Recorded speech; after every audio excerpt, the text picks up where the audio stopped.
演员、场景、美术、镜头都很好看啊。我很认真的说，它真的很让我出戏。环大陆，照这个节奏给我卷起来吧。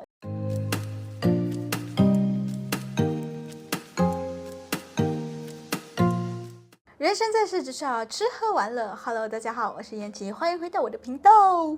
前几天刚播完的初三和6一儿童节，大家都看完了吗？今天就来聊聊我对这部剧的一些看法，顺便也讲一下我对于小说改编剧的一些想法和看法吧。事不宜迟，我们就开始吧。喜欢我的影片的话，记得帮我订阅、按赞、分享，还有打开小铃铛，也别忘了追踪我的 IG 和 FB。先说一个大前提，我是怎么看待小说改编剧的呢？其实吧，比起普通的耽美剧来讲，小说改编的剧承载了更大的压力，还有就是心理预期。因为每一部有粉丝基础的小说，对于我们书粉来讲就是一个宝贝。显而易见，我自己也是一个书粉，所以我特别能理解那种期待，还有那种会对这类型的改编的那种挑剔。所以我很想给初三的6一儿童节的所有全体工作人员还有演员一个很大的掌声，因为改编本身就是一个很勇敢的事情了。 OK，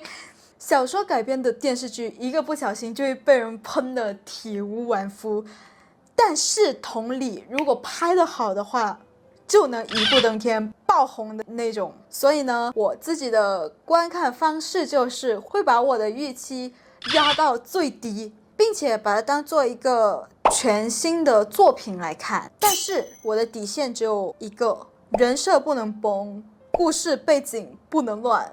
对，这后面怎么改没有关系，但你前面必须得给我就是弄好了，就是基础的东西你都能改错，那你还是别改编了吧，对吧？好，我们再基于这些前提下来聊一下这部剧吧。不看评分，不看评论，单凭我自己的感受的话，满分10分我能给到一个8.5分的样子。对，在我这里它绝对是一个很不错的改编范本，好吧，甚至可以说一句，环大陆，照这个节奏给我卷起来吧，那就会有更多更好的作品等我们慢慢品鉴了。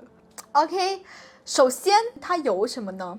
它的开头就很大程度的还原了80年代港风的那种氛围感，甚至是连配音都用的粤语的，这一点无疑是一个加分项吧，在我这里。而且整个制作真的都很顶，很精良，演员、场景、美术、镜头都很好看。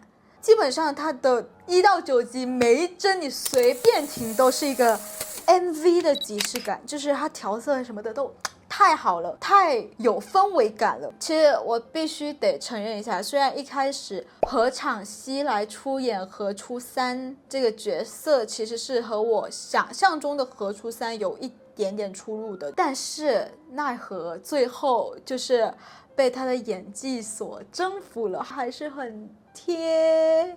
对，我能说还是很贴何初三这个狐狸本质的，就是影帝本质，就是最后也有尽情的发挥出来。然后我非常震惊的一点是，这个剧就没有难看的人吧，基本上演员的颜值都在水平的，这是环大陆剧非常非常非常难得的一点。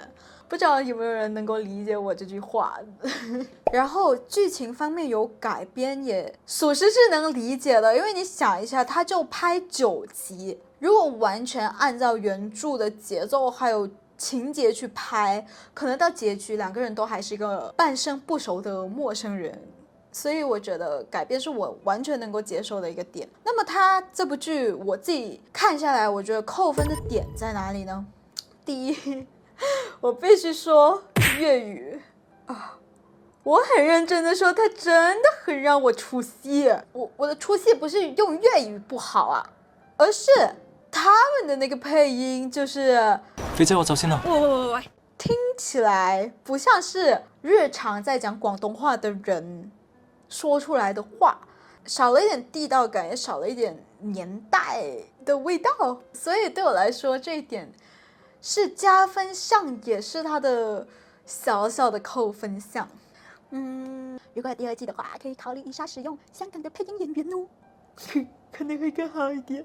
然后第二点呢，就是画面太美了，这听起来有点奇怪，是不是？但是问题就是它太美了，然后缺少了原著的那种烟火气，或者我换另外一种说法，它少了那种应该有在承在背景里面的那种粗糙感，还有肮脏的感觉。不知道你们能不能理解？不是那种肮脏，但是就是那个粗糙感吧。对，现在真的就是太精致，镜头语言没有问题，这是好的。但是我只能说吹毛求疵的话，这画面太美了。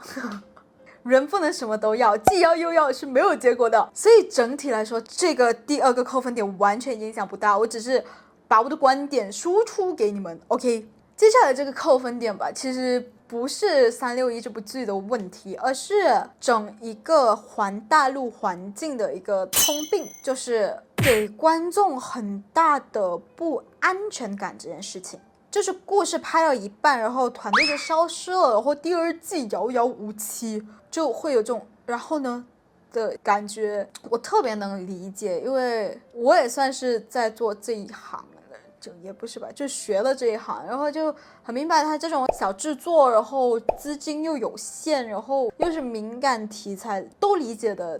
但就是对于观众来说，这种看不了结局的感觉就会非常劝退。但我到底要不要去看这部剧呢？就会有这种感觉，不管是书粉还是新粉，都会是一大的就是不安全感。所以说出来也不能怎么样这个点，但是我还是希望有机会可以看到这部作品完整的呈现出来，毕竟我真的很喜欢，而且我觉得拍的真的很好，演员也很好，呈现出来的完整度绝对是在环大陆里面排名靠前的那个的。因为真的初三的六一儿童节这本书本身就有一个很好故事的底，能让它更完整的呈现给观众，当然是看环大陆的我们的一种希望吧，真的希望有第二季。最后再讲一下改编这件事情吧，我可以接受改编，但是不魔改，逻辑顺，还有内容通畅。而且我觉得这3个目前看完了，感觉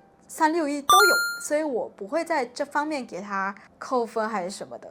但确实改编这件事情免不了就是有点小遗憾，就是有一些高光时刻可能被删掉了什么的。因为初三的六一儿童节这个电视剧，它把副 CP 谢家华这对 CP 往前提了，所以同时原著的一些比较精彩的内容做了一些删改，就是谢家华还有陆光明的这个白月光的死因啊，然后还有青龙大佬的死亡部分都有略做一些改动，所以很可惜，但也合理。不过我其实有一点想提一下，就是我有一个没有看过原著的朋友，他今天跑过来跟我说他看不懂，然后我说你看了结局，他说看了，但是就是看不懂。因为我是看过原著的人，所以对故事稍微有些了解，我没有遇到这个问题，所以我非常的好奇你们的体验。你们可以在评论区就是告诉我你们有没有遇到这个状况。对，好啦，这就是我目前所有全部的感想。8.5分呢，它呢是现在在录的这个时候的分数。